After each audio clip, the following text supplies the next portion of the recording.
Hello everyone, welcome to the channel. Hopefully everybody out there is doing great. What about me? I'm doing great. It's another wonderful day in the Philippines. What we're going to talk about today? Well, I thought of something this morning. You know, there's a lot of people that plan on coming here or are living here that watches my video. And they want to know about transportation and what my opinion is on it. I'll just be honest with you. When you come here, don't drive. I'm serious. You need to live here for a little while before you take on that challenge. Now, driving here in the Philippines is not like anywhere else in the world, or there might be a few places. I've not been around to every country, but most of the Western world has some kind of discipline on the highway. But here, and if it's in the cities, it's a no-no. Even now, after 15 years of being here, I dread going to any city. I do okay, and well, Dumbaghetti's not too bad for me, even though it's still nerve-wracking, but it's not too bad. But Cebu, I've not been to Manila and drove, but Cebu, it's a nightmare. It's very challenging, very, very challenging.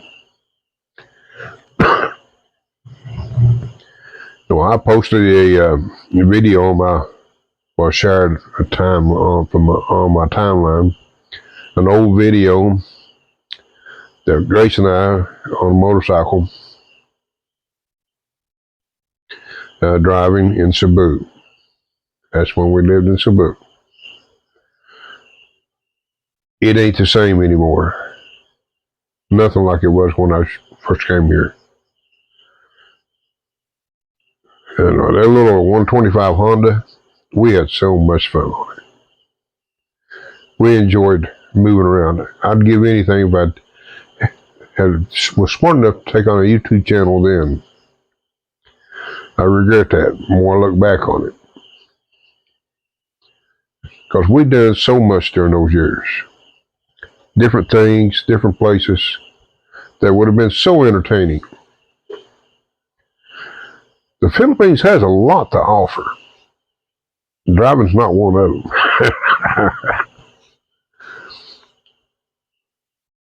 We was in San Carlos over the weekend. We went to a birthday party to one of Grace's friends, my friend, her daughter. On the way back home, there's a red light on the main highway there in San Carlos. It was green. And my son says, "What's wrong with him, Daddy? It's green." That vehicle sat there until the light turned red and then pulled out. And everybody, including me, were honking our horns for him to go.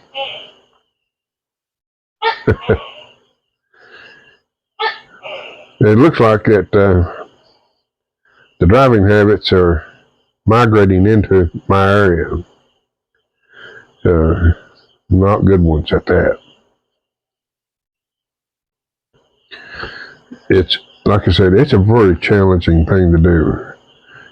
And evening time when the sun sets, oh, even a highly skilled driver, I wouldn't recommend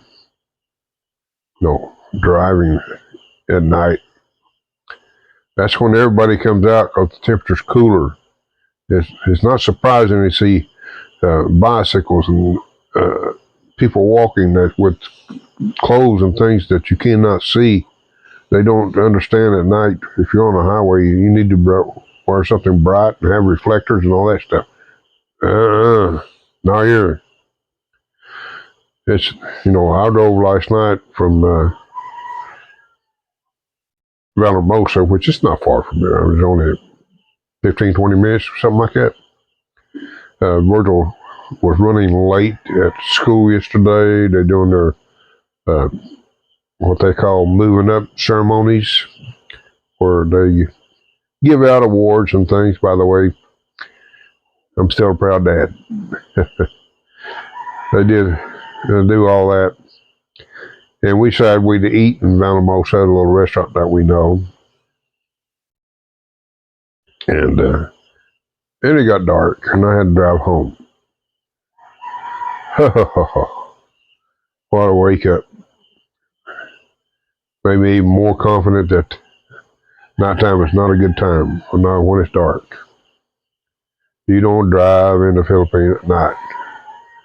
It's ridiculous.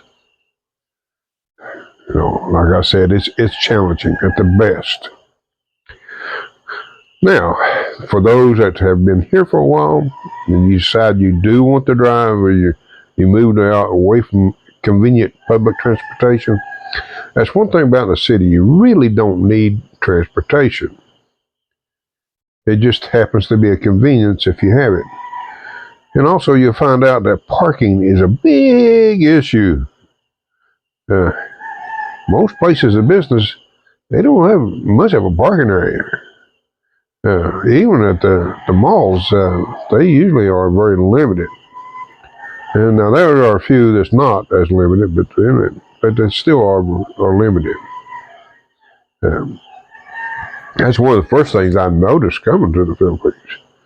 How these places of business open up and not have no parking.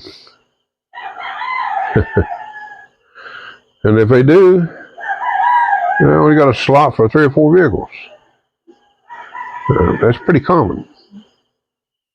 Keep that in mind before you decide you're going to purchase a vehicle. Now, the advantage of owning your own vehicle is being able to go out and sightsee and take road trips, one thing or another. That's pretty convenient. And then I'd recommend it, but good God Almighty, you better be very, very cautious. You want to watch 360 degrees at all times.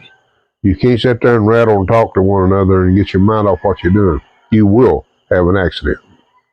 Period. I've been driving the majority of my life, probably 50-some years plus. And driving here is nothing like anywhere else I have driven. Nothing. I've driven in major cities in the U.S. There ain't nothing like here. But anyway, if you do just decide, it depends on location, what to buy. Now, if you live close to a dealership of the vehicle of choice, that might not be too bad an option, or to take on a new vehicle if it's affordable. If you don't live close to a dealership, I don't recommend it because they're pretty cautious on the warranty on those vehicles. If you don't have them serviced and everything done at the dealer, it could be an issue. Now, buying a used vehicle, that's another task. There's some good ones out there, but there's a lot of bad ones. I'll use my vehicle for an example.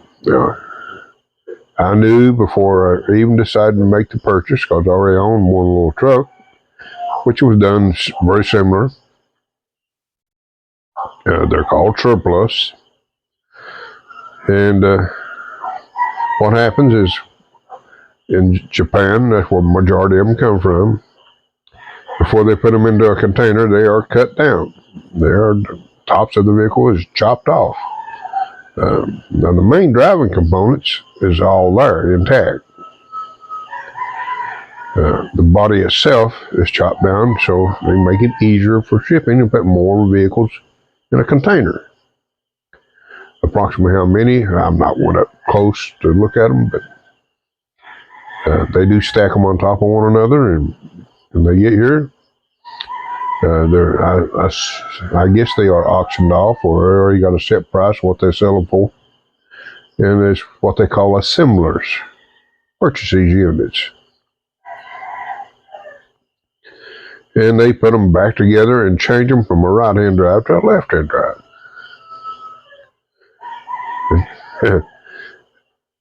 That's something you got to consider now. They have been altered.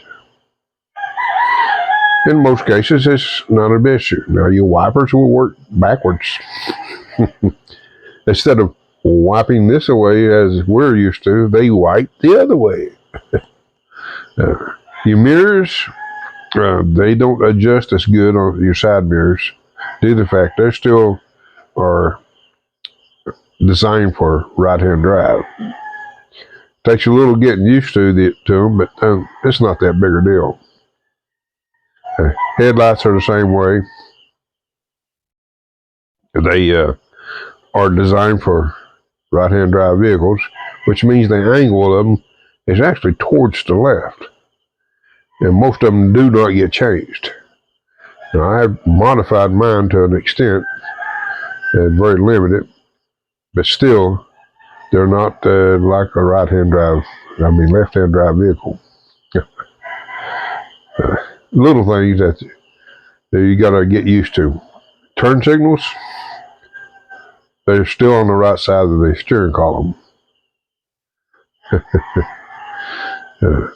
As they call it, it's a smart switch. That's where you got where your headlights are controlled and your turn signals and so forth. And by modifying the dash, a lot of times they don't get the air conditioning ducts just right. And that's one of the things I had to get corrected on ours. There's so much leakage in behind it that it wasn't very efficient. Little things I have forgotten over time to bring up, but I thought this would be a good time to talk about it. But now it's pretty good. You got another thing you got to keep in mind too.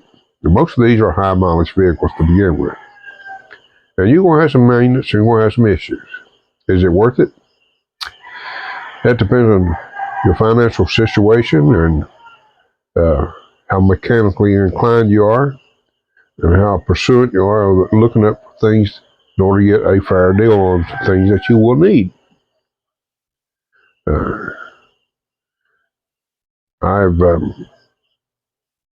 heard stories of people doing things to their vehicle very similar to mine, and some of them paid quite a bit for the same thing I had done and not get very good results.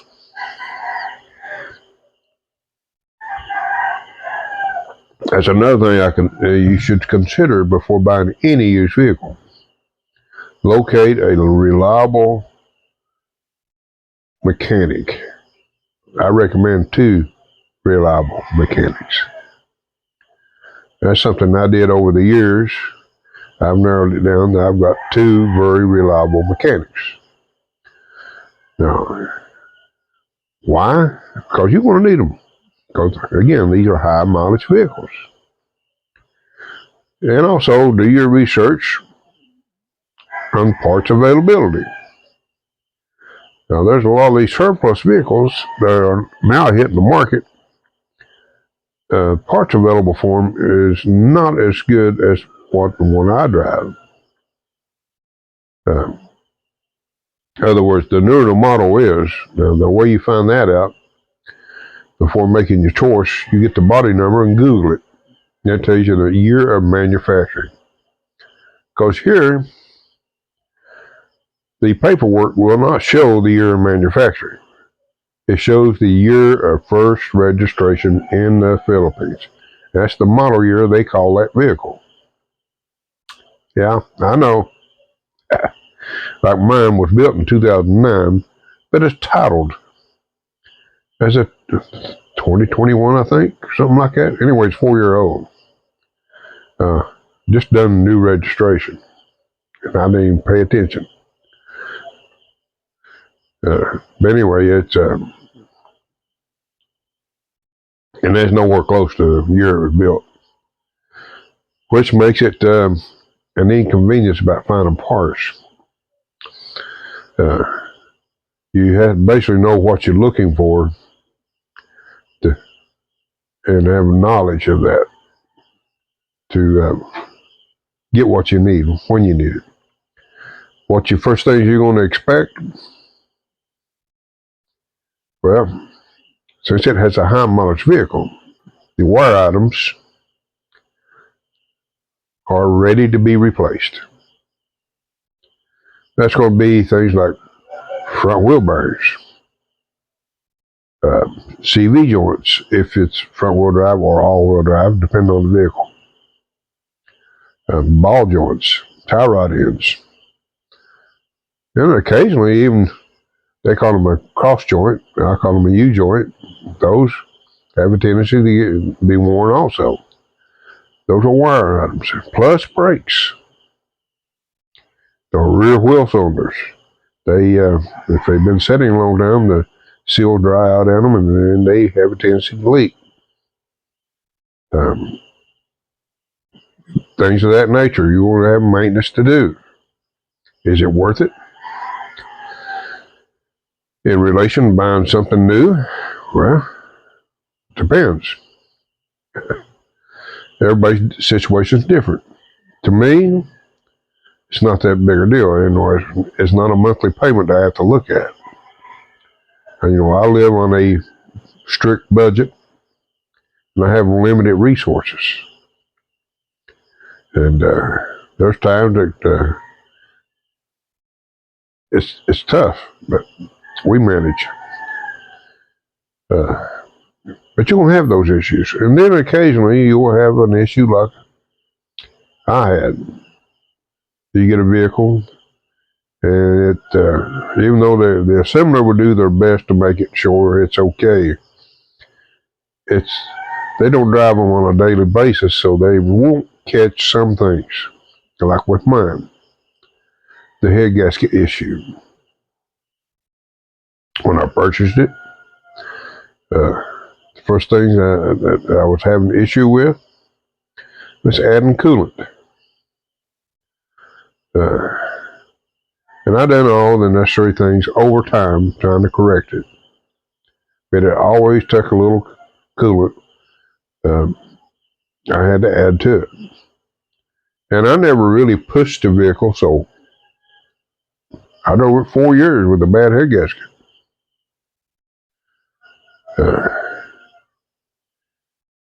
Which I suspected from the beginning, but I just didn't want to really take on that issue. One of the reasons why, even though I had good mechanics available, I wasn't comfortable until I've seen them work on several vehicles like mine with the same engine and actually do head gaskets. And so when this one here finally told me that it's time, you have no choice, I took on the task. Fortunately, over time with everything I've done with these mechanics, they have listened to me to every little detail, and they have done a very, very good job. I'm really impressed. And here, the price of doing the job is a whole lot less probably anywhere else in the world, or in most places anyway. And we've done the complete overhaul. Everything was replaced that was worn, and bearings and seals, all that good stuff. And redoing the heads, valve seats and so forth, valve guides. The cam was no wear on it, the cams. Sometimes I forget. There's no wear on them, so that wasn't an issue. Mine happens to have a chain, and it was in perfect shape. There was no reason to replace it. Tension was good on it, so I didn't replace the timing chain.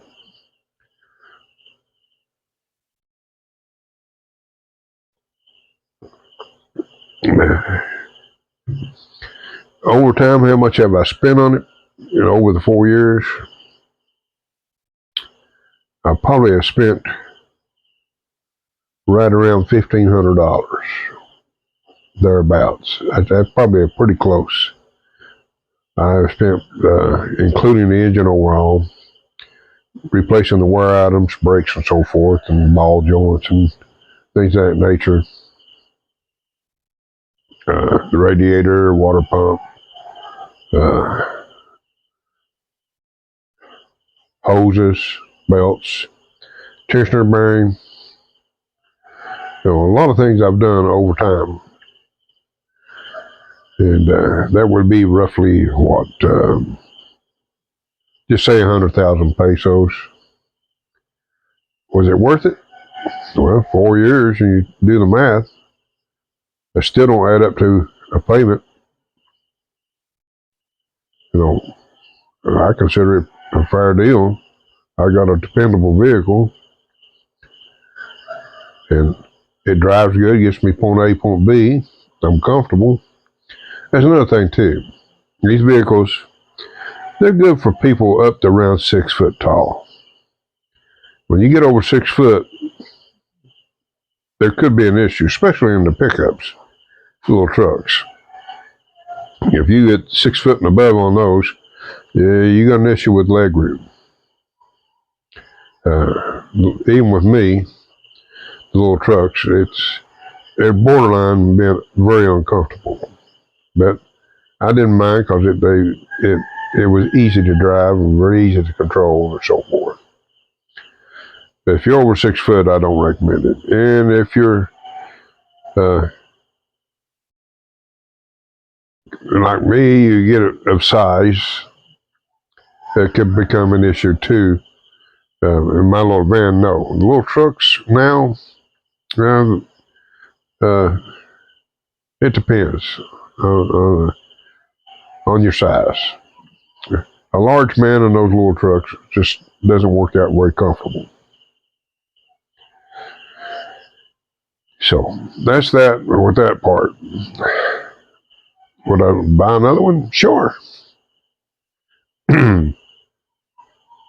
And they are good little vehicles, and I don't have to worry about scratch and dents and all that good stuff.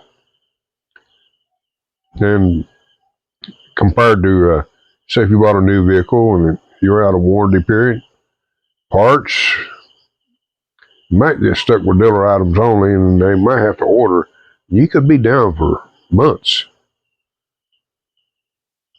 That's another thing to think about.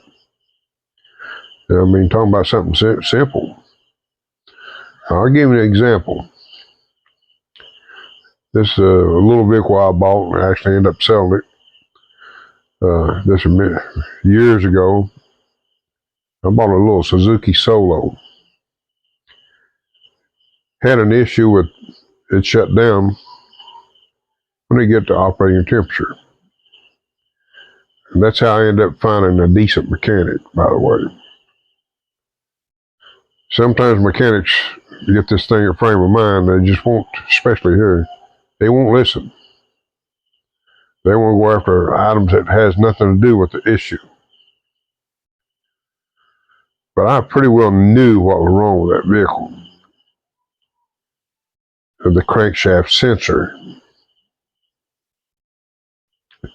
Those sensors are designed two operating modes: cold and operating temperature. And as long as that vehicle was below operating temperature, it ran fine.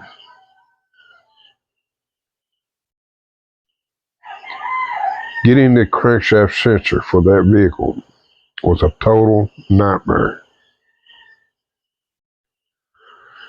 Dealerships I'd call up because I found out that particular sensor fit the majority of Suzukis. They didn't want to sell it to me because the first thing they asked me was what was I driving, and I was unaware that they're so negative about these surplus vehicles. We can't sell you that. That was it. I finally took a 3rd Avenue at a shop, and the guy actually bought it from a dealership and solved my problem. And I paid way too much for a sensor, but that's another story. But I got it fixed. And Grace and I decided at that time we were going to sell that vehicle, and we took a big loss on it. I'll tell you a story on that one of these days.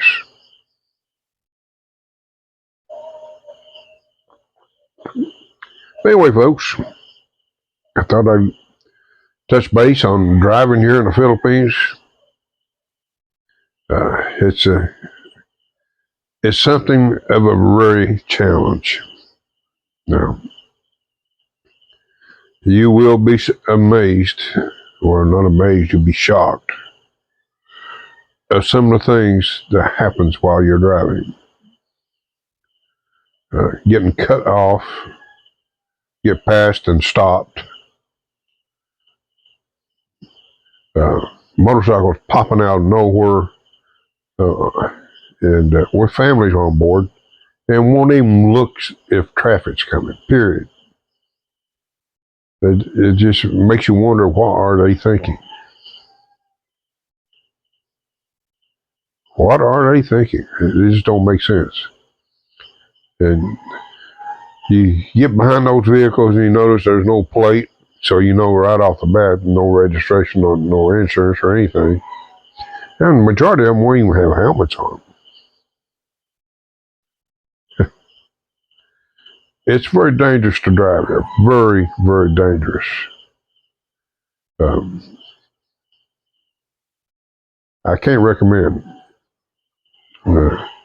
Even if you're a highly skilled driver and you got all the confidence in the world, it's to your advantage, but still, I would not recommend. Like I said, I've been driving the majority of my life, and I drove, I don't know how many different type of vehicles, anything from bicycles all the way up to semi-trucks and heavy equipment, you name it, I've been on it at one time or another. But I've never experienced anything until I come to the Philippines. It's a different world, period. But anyway, guys, I sat here and rattled for 30 minutes. Good luck, and thank you so very much for watching. Everybody take care now.